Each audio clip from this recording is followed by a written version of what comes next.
Yeshua Namshi, hallelujah. Praise the Lord. Praise you, Jesus. Thank you, Jesus. Yeshua Namshi, hallelujah. Praise the Lord. Praise you, my King. Praise you, Savior. Praise you, Healer. Praise you, Redeemer. Yeshua Namshi, hallelujah. Praise the Lord. Hallelujah. Yeshua Namshi, ரத்தத்தால் எங்களை கழுவும் ஆண்டவரே, தூய்மையாக்கும் விடுதலை காரணம் அனைத்து கட்டுகளும் முளைக்கப்படட்டும். Hallelujah. Praise the Lord. Praise you, Jesus. Thank you, Jesus. Hallelujah. ஜீவ தண்ணீரை ஊற்றும் ஆண்டவரே, இயேசுவே நன்றி. Hallelujah. Praise the Lord. Praise you, my King. Praise you, Savior. Praise you, Healer. Praise you, Redeemer. Hallelujah. Hallelujah. Father, may you intercede for us. Hail Mary, full of grace, Lord is with thee. Blessed are you amongst women, blessed is the fruit of thy womb, Jesus. Holy Mary, Mother of God, pray for us sinners, now and at the hour of our death. Amen. Yeshua, nandri. Hallelujah. Praise the Lord. Praise you, Jesus. Thank you, Jesus. Hallelujah. Praise the Lord. Praise you, my King. Praise you, Savior. Praise you, Healer. Praise you, Redeemer. இன்னைக்கு 1 அரசர்கள் 17வது அதிகாரத்துக்கு நம்ம செல்லுவோம். 1 அரசர்கள் 17வது அதிகாரம். இந்த 1 அரசர்கள் 17வது அதிகாரம் உங்களுக்கு புரியணும் அப்படின்னு சொல்றதுக்காக சில விஷயங்கள் நம்ம முன்னாடி நடந்த விஷயங்களை தியானிப்போம். எரிகோ பட்டணத்தை ஹியேல் 14வது அதிகாரத்துல எரிகோ பட்டணத்தை ஹியேல் அப்படின்ற ஒருத்தர் வந்து கட்டி எழுப்புகின்றார். இந்த கட்டி எழுப்புதன் வழியாக முதல்ல அடித்தளத்தை கட்டும்போது அவரோட தலைக்குள்ளை இறக்கின்றார்.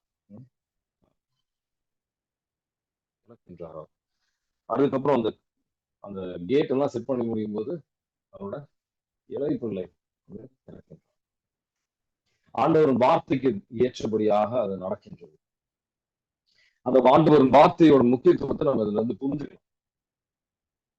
ஜோஷுவாவின் புத்தகம் 6வது அதிகாரத்துல 26வது வசனம், ஜோஷுவா வந்து எரிகோ பட்டணத்துல ஆண்டவரோட வல்லமையால அவங்க வந்து வெற்றி பெற்றும் போது ஆண்டவர் ஒரு தீர்க்க தரிசனம் ஆண்டவர் வந்து வெளிப்படுத்தல் கொடுத்தாரு. இந்த நகரத்தை இனி யாரும் கெட்டக்கூடாது அப்படின்னு சொல்லி ஆண்டவர் வந்து விலக்கி வைத்த விஷயங்களை நம்ம வாழ்க்கையில அடையணும் அப்படின்னு சொல்லி நம்ம பேராசையில நம்ம ஆணவத்துல சில விதமான சிந்தனைகளை நம்ம தரலாம்.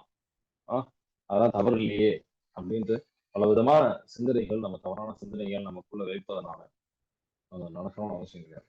அதுக்கு மாறாக கூட நடக்கலாம். அதுதான் நம்ம வந்து இயல் ஆண்டவர் வார்த்தைக்கு ஏற்றபடியா அதுதான் வந்து இயலின் ஒன்று அரசர்கள் 15வது அதிகாரத்துல நீங்க பார்க்கலாம். 16வது அதிகாரம் 1 அரசர்கள் நம்ம 17 தியானித்துக் கொண்டிருக்கிறோம். ஆனா 16 இது முழுசா தெளிவா புரியணும் அப்படின்னு சொன்னா அதுல சில முன்னோடியான சில விஷயங்கள் இருக்கு. 14வது அதிகாரத்துல 34வது வசனம், இயேல் வந்து இயேல் அவர் வந்து ஜெரிகோ பட்டணத்தை கட்டி எழுப்புகின்றார். ஒரு மிகப்பெரிய ஒரு தவறான ஒரு விஷயம் அவர் செய்யறார். அதுக்கு ஏற்றபடியான தண்டனை அவர் பெறுகின்றார். அதே மாதிரி எந்த ஒரு செயலுக்கும் சில விளைவுகள் இருக்கு. அதே மாதிரி 17வது அதிகாரத்துல நடக்கிற விஷயத்தை நம்ம தியானிக்க போறோம். 1 அரசர்கள் 17வது அதிகாரத்துல 1ல இருந்து 7 வரைக்கும் அங்க என்ன நடக்குது?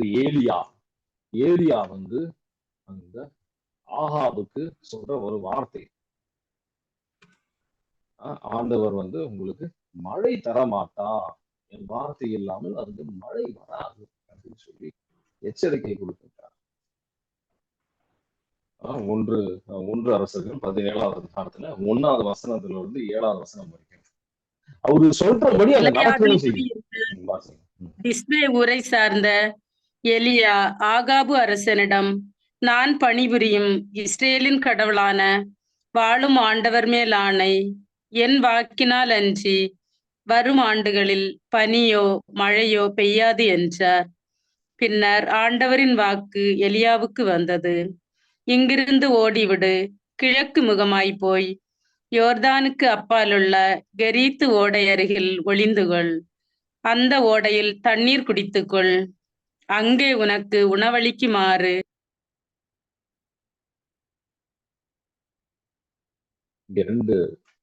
இரண்டு விஷயங்கள் நடக்கின்றது.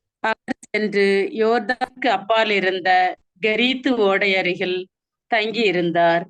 காகங்கள் காலையிலும் மாலையிலும் அப்பமும் இறைச்சியும் அவருக்கு கொண்டு வந்தன. ஓடையில் தண்ணீர் குடித்துக் கொண்டார். நாட்டில் மழை பெய்யாத காரணத்தால் சில நாட்களில் அந்த ஓடையும் வற்றி போனது. ஆமென். ஆமென். இங்க முதல் கேள்வி, எதனால இந்த 3 வருடங்கள் தண்ணீர் இல்லைன்னு சொன்னா? நம்ம இந்த காலகட்டத்தில் தண்ணி இல்லாத சில சூழ்நிலையை சில நேரத்தில் நம்ம பார்த்தோம். பெங்களூர்ல பல விதமான கஷ்டங்கள், இந்த தண்ணி இல்லாத மழை இல்லைன்னா அந்த எதனால இந்த தண்ணி இல்லை அப்படின்ற ஒரு சூழ்நிலை இவங்க வந்து வாழ்க்கையில அனுபவிக்கிறாங்க. என்ன நினைக்கிறீங்க?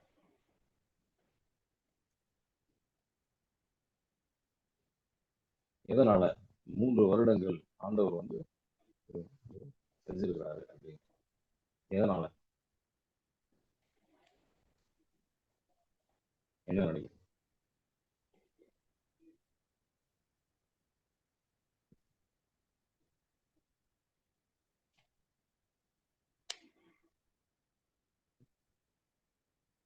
யோசிச்சு பாருங்க. எது உங்களுக்கு தோணுதோ பரவாயில்ல, சொல்லுங்க. எதனால இங்க மழை 3 வருடம் வராது அப்படின்னு சொல்லி ஆண்டவர் வந்து ஒரு தீர்ப்பு அளித்திருக்கிறார்? எதுக்காக? 1 அரசர்கள் 17ஆவது அதிகாரத்துல 1ல இருந்து 7 வரைக்கும் பாத்தீங்கன்னா 3 வருடங்கள் அங்க மழை வராது அப்படின்னு சொல்லி. எதனால இந்த ஒரு தண்டனையை கடவுள் கொடுக்கிறாரு? யோசிச்சு பாருங்க. என்ன நினைக்கிறீங்க? 16வது அதிகாரத்துல ஆகாபு கிட்ட வந்து இது சொல்ற ஒரு விஷயம். ஆகாபு என்ன தவறு செய்தார் அப்படின்னு பாத்தீங்கன்னா, அவர் யார வந்து ஜெசபலை கல்யாணம் செய்தார். அவங்க வந்து அதுக்கப்புறம் பாலை போய் வணங்குகின்றார். அது மட்டும் இல்ல, அங்க வந்து பாலுக்கு ஒரு எல்லாரும் ஆராதனை செய்யணும் அப்படின்னு சொல்லி அந்த பாலுக்காக ஒரு வீடியும் கட்டுறாரு. அது அங்க ஒரு பெரிய பிரச்சனை. பால் என்ற தேவன், இந்த பால் தேவன் அப்படின்றது இந்த இடி மழைக்கான ஒரு கடவுள். ஆண்டவர்லாம் விண்ணுலக தந்தை யாவே வந்து அவர் வந்து இந்த தண்ணீர் எல்லாம் தரல, உங்க பால் தேவன் தான் உங்களுக்கு வந்து தண்ணீர் எல்லாம் தந்துட்டு இருக்கிறாரு அப்படின்ற ஒரு நம்பிக்கைக்கு எல்லாரையும் கொண்டு வந்துட்டாரு அவரு. அது ஒரு தவறான, மிகப்பெரிய ஒரு தவறான செயல். ஆண்டவர் வார்த்தைக்கு எதிரான ஒரு செயல் அது. ஆண்டவர் தான் இந்த தண்ணீரை தருகின்றார் அப்படின்ற ஒரு விசுவாசம்லாம் எல்லாருக்கும் போயிடுச்சு. மூட நம்பிக்கைக்கு தான் முக்கியத்துவம் கொடுத்துருக்கு. 1 அரசர்கள் 16வது அதிகாரத்துல 31 32 வாசிக்கிறீங்களா? நெபாட்டின் மகன் யெரொபெயாமின் வழிகளில் அவன் நடந்தது போதாதென்று சீதோனிய மன்னன் எத்பாகாலின் மகள் ஈசபேலை மணந்து கொண்டு பாகால் தெய்வத்தை வணங்கி வழிபடலானான். மேலும் சமாரியாவில் பாகாலுக்கு ஒரு கோவில் கட்டி அத்தெய்வத்திற்கு ஒரு பலிப்பீடமும் எழுப்பினான். ஆமென். அதனால கடவுள் சொல்றாரு, என்னைக்கு நம்ம வந்து ஆண்டவர்கிட்ட சில பிரச்சனைகள்லாம் வருதுன்னா தெளிவா புரிஞ்சுக்கணும், நம்ம செய்கின்ற செயல்னாலதான் விதைப்பதை நம்ம அறுவடை செய்வோம் அப்படின்றத நம்ம இதுல வந்து புரிஞ்சுக்கணும். ஆனால் நம்ம சரியா புரிஞ்சுக்க வேண்டியது 1ல இருந்து 7 வரைக்கும் நம்ம தியானிக்கும் போது மழை வரல, அது ஒரு தண்டனை தான் சரி. ஆனா அதை விட ஒரு மேலான தண்டனை நம்ம இங்க பாக்குறோம். மழை வரல, கரெக்ட் தான், அது ஒரு தண்டனை. ஆனா அதை விட ஒரு மேலான ஒரு பெரிய ஒரு தண்டனை வந்திருக்கு. இது என்ன தண்டனை சொல்ல முடியுமா யாருக்காவது? 1 அரசர்கள் 17ஆவது அதிகாரத்துல 1ல இருந்து 7 வரைக்கும் பாத்தீங்கன்னா ஆகாபுக்கு பற்றி சொல்லுங்க. பஞ்சம் வந்துடுச்சு நாட்டுல. ஆமா. வேற ஏதாவது சிந்திக்க முடியுமா? அது தவிர வேற ஏதாவது?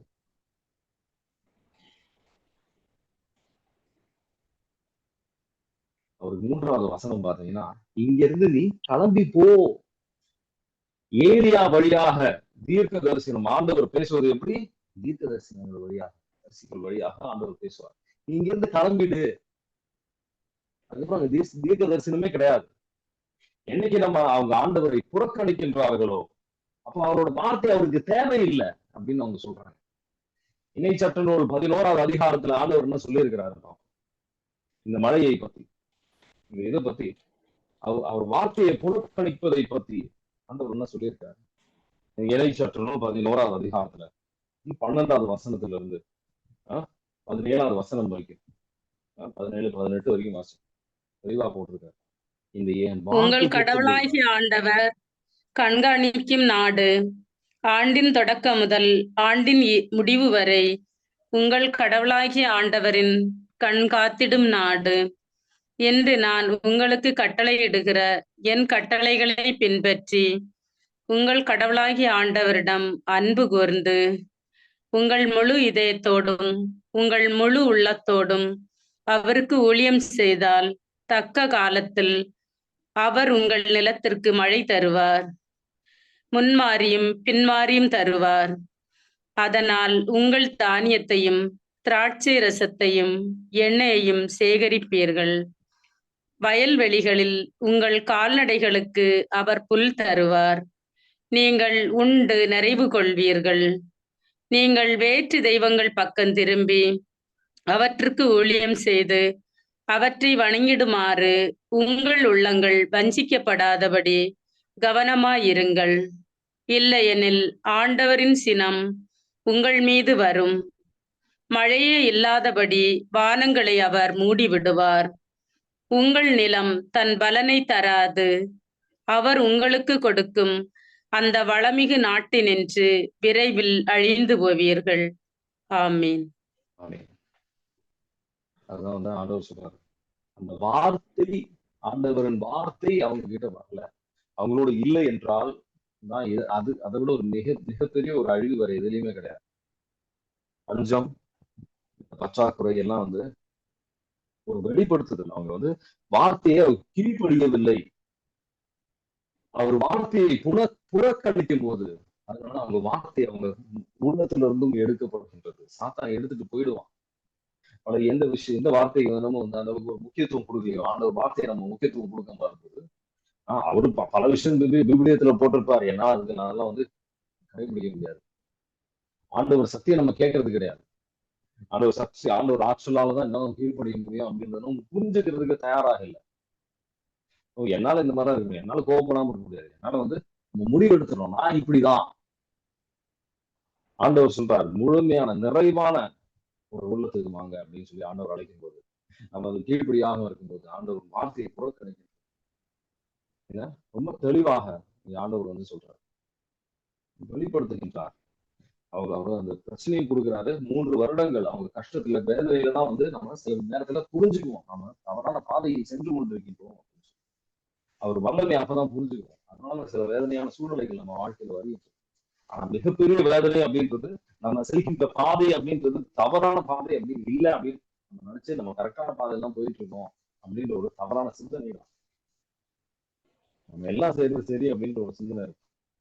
இறை சட்டம் 32வது அதிகாரம் ஆண்டவர் சொல்றாரு பாருங்க, ரொம்ப முக்கியமான வசனங்கள் எழுதணும். 32வது அதிகாரத்துல 2வது வசனம் 1ம் 2ம் எடுத்து வாசிப்பார். வானங்களே நான் பேசுவேன், செவி கொடுப்பீர். பூவுலகே என் சொல்லை உற்றி கேள். பெருமழை பைந்தளிர் மீது பொழிவது போல், மென்சாரல் பசும்புல் மீது விழுவது போல் என் அறிவுரை மழையென பெய்திடுக, என் சொற்கள் பனி என இறங்கிடுக. ஆமீன். அவரு சொற்கள் இந்த மழையை விடவும் இதுவும் ஆண்டவரோட வார்த்தை, அதோட ஒரு மேலான விஷயம். நம்ம அதை சரியா புரிஞ்சுக்கிறது கிடையாது, அதுக்கேற்றபடியா வாழ்வது கிடையாது. ஏசியா 55வது அதிகாரம், ஏசியா 55வது அதிகாரத்துல ஆண்டவர் சொல்ற விஷயங்கள் வந்து ஆழமா நம்ம தியானிக்க வேண்டியது, ஆழமா நம்ம சிந்திக்கணும், தியானிக்கணும். 55:10 மழையும் பனியும் வானத்திலிருந்து இறங்கி வருகின்றன. அவை நிலத்தை நனைத்து முளை அரும்பி வளரச் செய்து விதைப்பவனுக்கு விதையையும் உண்பவனுக்கு உணவையும் கொடுக்காமல் அங்கு திரும்பி செல்வதில்லை. ஆமேன். ஆமேன். 11வது வசனத்துல அவர் வார்த்தையும் அதே மாதிரிதான், அது வந்து அதோட விளைச்சலை கொடுக்காமல் அது வராது. நம்ம விசுவசிக்கிறதுக்கு தயாராக இருந்தார். ஏலியாவுக்கு அவர்கிட்ட அந்த வார்த்தை வந்ததுன்றது மட்டும் இல்ல, அவருக்கு அது கீழ்ப்படிந்தார். அவரோட இமோஷன்ஸ் பல விதம் சொல்லியிருக்கலாம். ஆஹாபு கிட்ட போனா அவர் வந்து என்ன வந்து தண்டனை கொடுக்கலாம், 3 வருடம், நான் வந்து என் பால் தேவன் தருவார் அப்படின்ற ஒரு நம்பிக்கை வந்துருக்கலாம். அவர் ஏதாவது தண்டிச்சாருன்னு நான் என்ன செய்வேன், அவர் கடவுள் என்ன பாதுகாப்பார் அப்படிங்கிற ஒரு நம்பிக்கை, ஆழ்ந்த நம்பிக்கை அவருக்கு இருந்தது. அதுக்கு ஏற்றபடியான ஒரு பாதுகாப்பு. மற்றவங்களுக்கு தண்ணி கிடைக்காம இருந்திருக்கலாம், ஆனா அவருக்கு வந்து ஒரு குறையும் இருந்தது கிடையாது. அந்த தண்ணி வற்றி போனதுக்கு அப்புறமும் ஆண்டவர் வந்து உதவி செய்கின்றார். நம்ம எது மேல நம்பிக்கையை வச்சிருக்கிறோம், அது அந்த அந்த நம்பிக்கை, எது மேல நம்பிக்கை வச்சிருக்கோமோ அந்த நம்பிக்கை முழுமையாக நம்ம இழந்ததுக்கு அப்புறம் ஆண்டவர் வந்து வல்லமையான விஷயங்கள் ஆண்டவர் செய்வார். அதுதான்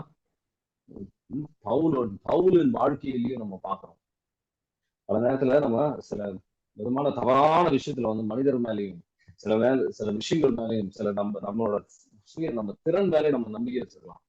இதெல்லாம் வந்து நம்பிக்கையற்ற அந்த நிலை, அந்த வெறுமையில நம்ம வரும்போதுதான் ஆண்டவரோட நிறைவை நம்மளால வந்து முழுமையாக ஏற்றுக்கொள்ள முடியும். இல்லைன்னா வந்து நம்ம அதையும் வந்து விஞ்ஞான பூர்வமாக நம்ம சுய சிந்தனையில நான் தான் பண்ணேன், அதெல்லாம் தானா வந்து இதெல்லாம் அப்படி இல்லை. 2 குழந்தையர் 1வது அதிகாரத்துல 6ல இருந்து 10 வரைக்கும் வாசிப்பாங்க. ஆண்டவர் பவுல் சொல்றாரு, அவர் வாழ்க்கையில அற்புதங்கள் பல பார்த்திருக்கிறாரு. ஆனாலும் அவர் இக்கட்டான ஒரு சூழ்நிலை, இனி இறந்துருவேன், இறக்குறதுதான் என்னோட இனி வாழ்க்கையில் நடக்கும் பொழுது அதுதான் அப்படின்ற ஒரு எண்ணத்துல இருக்கும்போது ஆண்டவர் வல்லமையான விஷயம் ஒரு வெற்றியை தருகின்றார். நம்ம வாழ்க்கையிலும் பல சூழ்நிலையில வறுமைக்கு வந்ததுக்கு அப்புறம் இனி என் கரத்தில் ஒண்ணுமே இல்லை, ஆண்டவர் உங்க கையில மட்டும்தான், முழுமையான நம்பிக்கையில வரும்போது ஆண்டவரோட வல்லமை அங்க இறங்கும், அங்க செயல்படும். அது வரைக்கும் நம்ம காத்து நிற்கணும். சில நேரத்துல காத்து நிற்கணும். 2 கொரிந்தியர் 1வது அதிகாரத்துல 6ல இருந்து 10 வரைக்கும் வாசிக்கிறீங்களா? அவரே புதிய உடன்படிக்கையின் பணியாளராகும் தகுதியை எங்களுக்கு தந்தார். அவ்வுடன்படிக்கை எழுதப்பட்ட சட்டத்தை சார்ந்தது. அக்கா அது இல்லக்கா, வேற. ஆகவே நாங்கள் துன்புறுகிறோம் என்றால் அது உங்கள் ஆறுதலுக்காகவும் மீட்புக்காகவும் தான். நாங்கள் ஆறுதல் பெறுகிறோம் என்றால் அது உங்கள் ஆறுதலுக்காகவே. நாங்கள் துன்பங்களை பொறுத்துக் கொள்வதை போல நீங்களும் உங்கள் துன்பங்களை தளரா மனத்துடன் பொறுத்துக் கொள்வதற்கு இந்த ஆறுதல் ஆற்றல் அளிக்கிறது. நீங்கள் எங்கள் துன்பத்தில் பங்கெடுத்ததை போல எங்களுடைய ஆறுதலிலும் பங்கு பெறுவீர்கள் என்பது எங்களுக்கு தெரியும். நீங்கள் இவ்வாறு செய்வீர்கள் என உறுதியாக எதிர்நோக்கி இருக்கு. பிரதர் 10 வரைக்கும் வாசிக்கணுமா?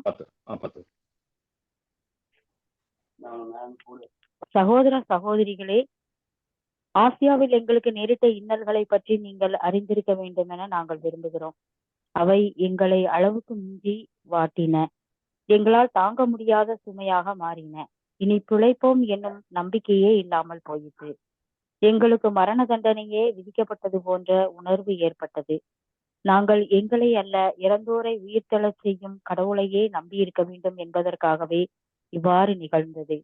அவரேதான் இத்துணை கொடிய சாவிலிருந்து எங்களை விடுவித்தார், இன்னும் எங்களை விடுவிப்பார். ஆமீன்.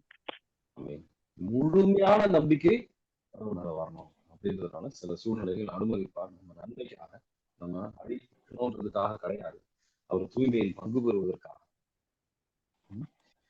சில வசனங்கள்லாம் திரும்பி திரும்பி அதை வாசிச்சு நம்ம மனதுல மக்கள்ல உள்ளத்துல ஊடுருவி செல்ல வேண்டியிருக்கின்றது. அதனால சில வசனங்கள் நம்ம திருப்பி திருப்பி தியானிப்போம்.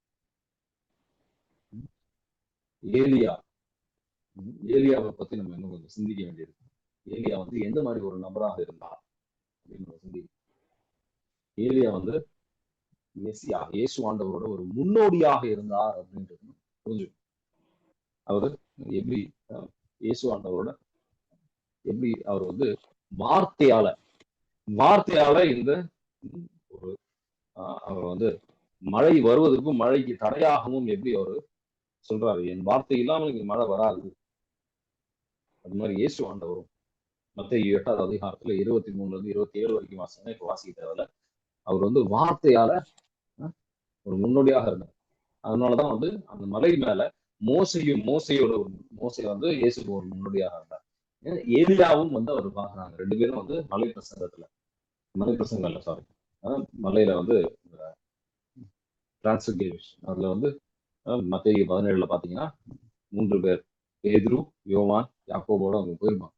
அது வந்து மோசையும் ஏலியாவும் தான் பார்ப்பாங்க. எதுக்காக ஏலியாவை பார்ப்பது அப்படின்னா, ஏலியா போலையும் அவர் இருந்திருக்கின்றார் அப்படின்றத குறிக்கின்ற ஒரு அடையாளம் தான்.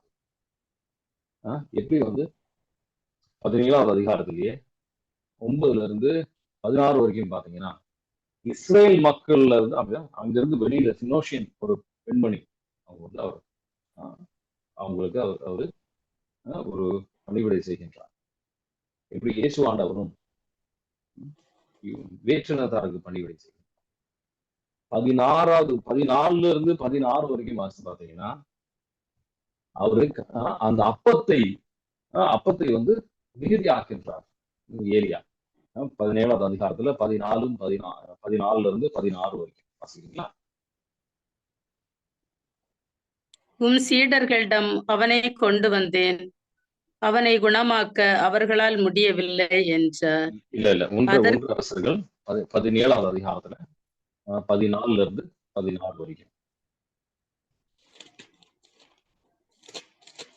1 அரசர்கள் 17ல 14ல இருந்து 16 வரைக்கும். இஸ்ரேலின் கடவுளாகிய ஆண்டவர் நாட்டில் ஆண்டவர் மழை பெய்ய செய்யும் நாள் வரை பானையில் உள்ள மாவு தீராது, கலயத்தில் உள்ள எண்ணெயும் குறையாது என்று சொன்னார். அவர் போய் எலியா சொன்னபடியே செய்தார். அவரும் அவருடைய மகனும் அவர் வீட்டாரும் பல நாள் சாப்பிட்டனர். எலியா வழியாக ஆண்டவர் உரைத்த வாக்கின்படி பானையில் இருந்து மாவு தீரவில்லை, கலயத்தில் இருந்த எண்ணெயும் குறையவில்லை. இயேசு ஆண்டவரும் எல்லா நற்செய்தியிலும், ஒரு நற்செய்தியில கிடையாது, எல்லா நற்செய்தியிலும் 40 பெற்று அவர் வந்து நிறைவாக எல்லாருக்கும் கொடுத்தார். அது மட்டும் இல்ல, 21ல இருந்து 22 வரைக்கும் வாசிங்கன்னா, ஒரு கைம்பெண்ணோட மகன் இறந்திருப்பான். அவங்க வந்து அதே மாதிரி இயேசு ஆண்டவரும் லூக்கா நற்செய்தி 7வது அதிகாரத்துல 11ல இருந்து 17 வரைக்கும் பாத்தீங்கன்னா, அவர் இது மாதிரி ஒரு கைம்பெண்ணோட மகன் இறந்திருப்பான். அவரும் உயிரை கொடுப்பார். 2 பேருமே வந்து 40 நாள் அந்த 2 பேருமே வந்து ஃபாஸ்டிங் பண்ணிருக்காங்க. இரவும் பகலும் அவங்க சாப்பிடாம இருந்திருப்பாங்க. அது மட்டும் இல்ல, அவங்க வந்து அந்த ஃபாஸ்டிங்ல இருக்கும்போது இந்த ஏஞ்சல்ஸ் வந்து அவங்களுக்கு உதவி செய்வாங்க. 19வது அதிகாரம் 1 அரசர்கள் 19வது அதிகாரத்துல 5, 6 5ல இருந்து 8 வரைக்கும் 19வது அதிகாரத்துல 5, 6 வாசிப்போம். பின்னர் 19ல 5 தானே? 5, 6. பின்னர் அச்சூரை செடியின் அடியில் அவர் படுத்து உறங்கினார். அப்போது வானதூதர் அவரை தட்டி எழுப்பி, எழுந்து சாப்பிடு என்றார். அவர் கண் விழித்து பார்க்கையில், இதோ தணலில் சுட்ட ஒரு அப்பமும் ஒரு குவளையில் தண்ணீரும் தம் தலைமாட்டில் இருக்க கண்டார். அவற்றை அவர் உண்டு பருகிய பின் திரும்பவும் படுத்து கொண்டார். ஆமீன். 2 பேருமே, ஏலியாவும் சரி இயேசு ஆண்டவரும் சரி, 2 பேருமே வந்து விண்ணுலகத்துக்கு செல்கின்ற விதம் அப்படின்னா உடலோட எழுதப்படுகின்றார்கள். இன்னொரு ஏலியா, இயேசு ஆண்டவர் இன்னொரு ஏலியாக அவர் இருந்திருக்கின்றார். 2 அரசர்கள் 2வது அதிகாரத்துல 11வது வசனம் பாத்தீங்கன்னா, அதுல நீங்க பார்க்கலாம், அவர் எப்படி விண்ணுலகத்தில் செல்கின்றார் அப்படின்னு, உடலோட செல்கின்றார். அதுபோல விடுதலை பயனுடன் திருக்குறள் பணிகள் 1ல 9ல இதெல்லாம் நமக்கு தெரியும். 2 அரசர்கள் 2ல 11 அது மட்டும் வாசிக்கலாம். இவர்கள் இவ்வாறு உரையாடி கொண்டு வழிநடந்து செல்கையில், இதோ நெருப்பு தேரும் நெருப்பு குதிரைகளும் திடீரென நடுவே வந்து அவர்களை பிரித்தன. எலியா சுழற்காற்றில் விண்ணகத்திற்கு சென்றார். ஆமீன். ஏலிஷா மட்டும் அவரை பார்க்க, அதே நேரத்துல அவரு திரும்பவும் வருவார் அப்படின்னு சொல்லி மலாக்கி புத்தகத்துல 4வது அதிகாரத்துல 5வது வசனம், இயேசு ஆண்டவரை பற்றியும் அவரும் திரும்ப வருவார் அப்படின்னு சொல்லி நம்ம காத்திருக்கின்றோம். மலாக்கியின் புத்தகம் 4வது அதிகாரத்துல 5வது வசனம் வாசிக்கிறீங்களா?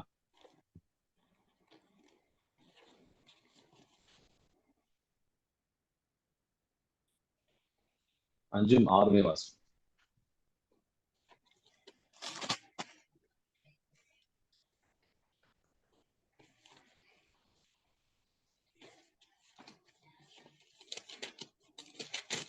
ஒண்ணுலையா?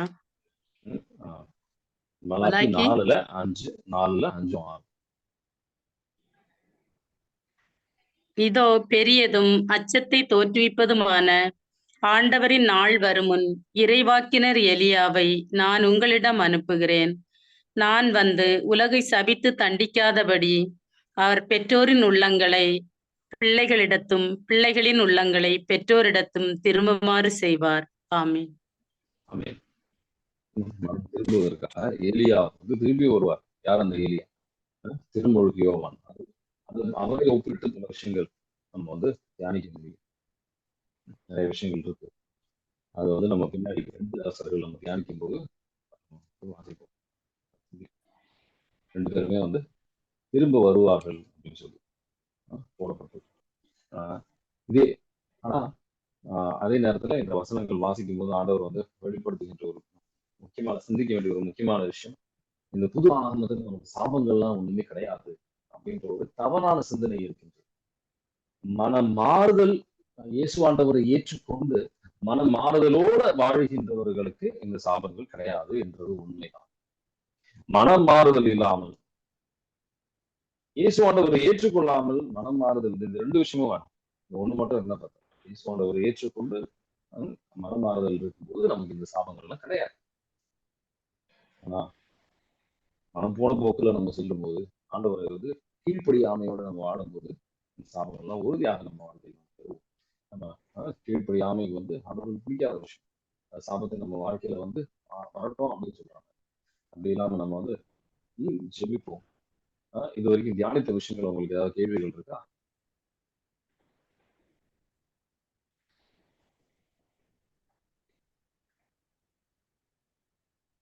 நம்ம சிந்திப்போம், நம்ம தியானிப்போம், ஜெபிப்போம். பல நேரத்தில் ஆண்டவர் நம்ம செய்கின்ற வாழ்க்கையில வருகின்ற பிரச்சனைகளை புரிந்து கொள்ளாமல் எதற்காக இதை அளித்திருக்கின்றார், நம்ம மனமாறுதல் வரணும்ன்றதுக்காக, ஒரு ஆழமான ஒரு உறவுக்கு வரணும் அப்படின்றதுக்காக, அவரோட வல்லமை நம்ம வாழ்க்கையில அனுபவிக்கணும்ன்றதுக்காக நம்ம வந்து ஆண்டவர் வந்து சில துன்பங்கள், சில வேதனைகள் ஆண்டவர் நம்ம வாழ்க்கையில அனுமதிப்பார். முழுமையான ஒரு ஆழமான ஒரு நம்பிக்கைக்கு வரணும்ன்றதுக்காக, நம்மளை அழிப்பதற்காக கிடையாது. நம்ம வந்து அவரோட தூய்மையில பங்கு பெறுவதற்காக ஆண்டவர் இதெல்லாம் அனுமதிக்கின்றார். நம்ம நன்மைக்காக இதெல்லாம் ஏற்றுக்கொள்கின்ற ஆண்டவர் இன்னும் ஆழமான ஒரு உறவுக்கு அவரை புரிந்து கொள்வதற்காக, மக்களாக ஆண்டவர் மாறுவதற்காக நம்ம ஜெபிப்போம்.